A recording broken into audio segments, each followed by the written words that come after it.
Hi hello ನಮಸ್ಕಾರ. ನಾನು ನಿಮ್ಮ ರವಿ ಬಾನುವಳ್ಳಿ.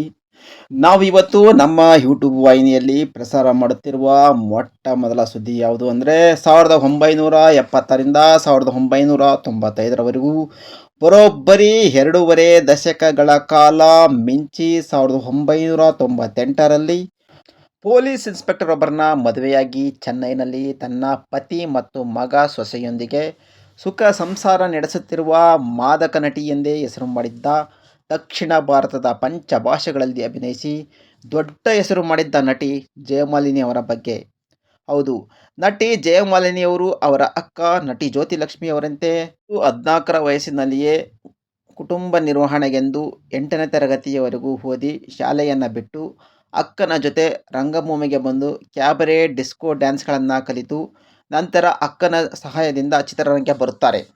ಅವರು ಮೊಟ್ಟ ಮೊದಲ ಬಾರಿಗೆ ತೆಲುಗು ಚಿತ್ರ ಅನ್ನದಮ್ಮುಲು ಅನುಬಂಧಂ ಚಿತ್ರದಲ್ಲಿ ಬಣ್ಣ ಹಚ್ಚಿ ಕುಣಿಯುತ್ತಾರೆ. ಆ ಚಿತ್ರ ಸಕ್ಸಸ್ ಕಂಡ ನಂತರ ಅವಕಾಶಗಳು ಹುಡುಕಿಕೊಂಡು ಬರುತ್ತವೆ.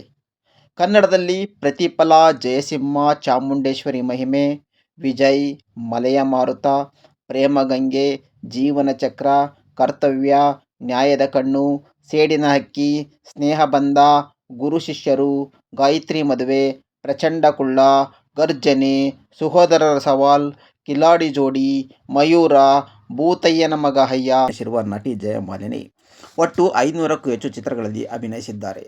ಒಂದು ಕಾಲದಲ್ಲಿ ಪಡ್ಡೆ ಹುಡುಗರ ಹೃದಯ ಕದ್ದಿದ್ದ ಜಯಮಾಲಿನಿ ಸಿನಿಮಾ ರಂಗದಲ್ಲಿ ಒಳ್ಳೆಯ ಕಲಾವಿದೆ ಎನಿಸಿಕೊಂಡಿದ್ದರು. ನಟಿ ಜಯಮಾಲಿನಿ ಯಾವುದೇ ಗಾಸಿಪ್ ಇಲ್ಲದೆ, ವಿವಾದ ಇಲ್ಲದೆ ಬರೋಬ್ಬರಿ 500 ಸಿನಿಮಾಗಳಲ್ಲಿ ಬಣ್ಣ ಹಚ್ಚಿ ಕುಣಿದಿದ್ದು ಸಾಮಾನ್ಯ ಮಾತಲ್ಲ. ಅದು ದೊಡ್ಡ ಸಾಧನೆಯೇ ಆಗಿತ್ತು. ದಕ್ಷಿಣ ಭಾರತದ ದೊಡ್ಡ ನಟರಾದ ರಾಜ್ಕುಮಾರ್, ಶಂಕರ್ನಾಗ್, ಪ್ರಭಾಕರ್, ವಿಷ್ಣುವರ್ಧನ್, ರಜನಿಕಾಂತ್, ಚಿರಂಜೀವಿ, ಮಮ್ಮೂಟಿ, ರವಿಚಂದ್ರನ್ರವರ ಚಿತ್ರಗಳಲ್ಲಿ ಲೀಲಾಜಾಲವಾಗಿ ಅಭಿನಯಿಸಿ ಸೈ ಎನಿಸಿಕೊಂಡಿದ್ದರು.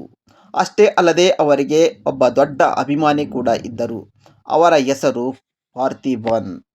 ಪಾರ್ಥಿಬನ್ ರವರಿಗೆ ಜಯಮಾಲಿನಿ ಎಂದರೆ ಪಂಚಪ್ರಾಣ.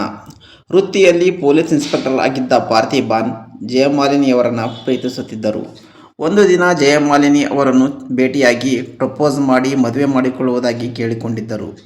ಅದಕ್ಕೆ ಒಪ್ಪಿಗೆ ಸೂಚಿಸಿದ್ದ ಜಯಮಾಲಿನಿ 1998ರಲ್ಲಿ ಪಾರ್ಥಿಬನ್ ಅವರನ್ನು ಮದುವೆ ಕೂಡ ಮಾಡಿಕೊಳ್ಳುತ್ತಾರೆ. ಪಾರ್ಥಿಬನ್ ಮತ್ತು ಜಯಮಾಲಿನಿಯವರಿಗೆ ಒಬ್ಬನೇ ಒಬ್ಬ ಮಗ. ಇಂಜಿನಿಯರಿಂಗ್ ಓದಿಸಿದ್ದಾರೆ. ಒಳ್ಳೆಯ ಕೆಲಸದಲ್ಲಿದ್ದಾರೆ. ಈಗ ಮಗನಿಗೆ ಮದುವೆ ಕೂಡ ಮಾಡಿದ್ದಾರೆ. ಜಯಮಾಲಿನಿಯವರಿಗೆ ಈಗ 67 ವರ್ಷ. ಗಂಡ, ಮಗ, ಸೊಸೆಯೊಂದಿಗೆ ಚೆನ್ನೈನಲ್ಲಿ ವಾಸಿಸುತ್ತಿದ್ದಾರೆ. ಇದು ಅವರ ಸಂಪೂರ್ಣ ಬದುಕಿನ ಚಿತ್ರಣವಾಗಿತ್ತು. ಮತ್ತೊಂದು ಸುದ್ದಿಯೊಂದಿಗೆ ಭೇಟಿಯಾಗೋಣ. ನಮಸ್ಕಾರ.